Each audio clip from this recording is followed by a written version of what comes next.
Good morning. It's about a few minutes to 8 here in Austria. Something super interesting happened yesterday in response to the fact that the far-right party has won in Austria.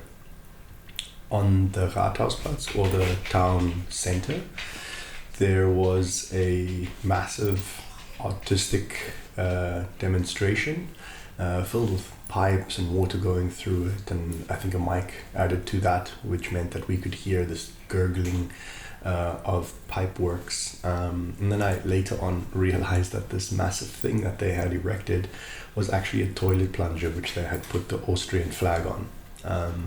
A very real representation of the way that they feel, which is that Austria is going down the drain because of this right-wing fraction taking over.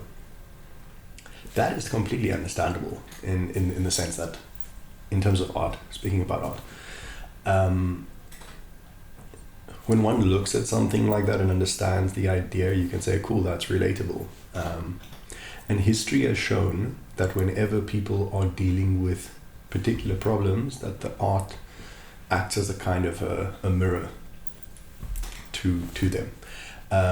So, like modernism, for example, and Dali and Picasso and all of these abstract artists, one could criticize that they were dealing with the mundane, overly mechanical post-industrialization life,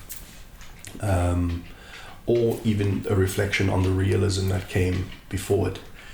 So in order to break free from that, maybe they felt that their artist self was being oppressed by the realism, and so breaking free from that and doing the impressionist stuff and the abstract things. So I hope I've done a good job with regards to setting up what I'm about to say. It is important for us to recognize what art we make, why we make it, and how it is best for us to package said art or said message in the time that we are in. Why am I saying that? I'm not saying that because I'm trying to put some sort of limitations on an artist. You can do whatever you like. It just might not hit home. I'll give you an example. We're all well aware of what's going on in the Middle East, and more specifically, I would like to talk about what's happening to children.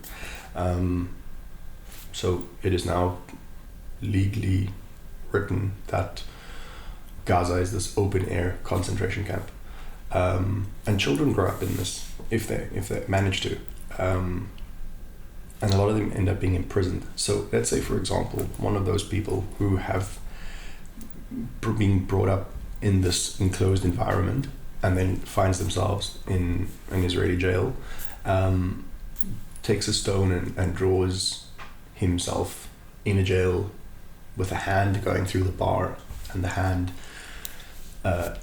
in stages turning into a bird and a piece of him flying away as a bird. Now, that's not prolific art, but I mean, you get it, right? Or maybe it is prolific to you, but the point is that this abstraction is a representation of the fact that he's confined, maybe spiritually too, and so the hopes and dreams of him flying away is understandable, right? On the contrary to that, if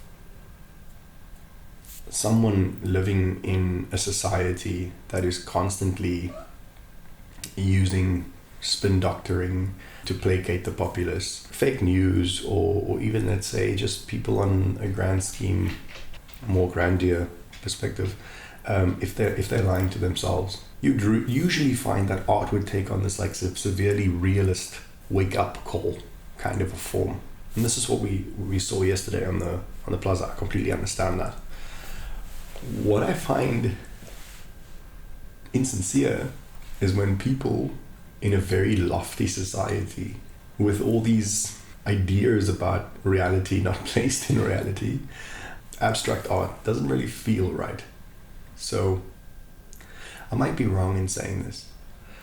Whether it's music or whether it's visual art, This is just the way we are affected by art, and this is the way that we put out art when it comes out sincerely, when it is really from one's true self. You usually find that it will have this kind of relation to society and to your surroundings. Anyway, that being said, stay sincere, have a great weekend further, and I hope you guys are all safe and sound. And I guess I love you. No, I don't guess it. I know it.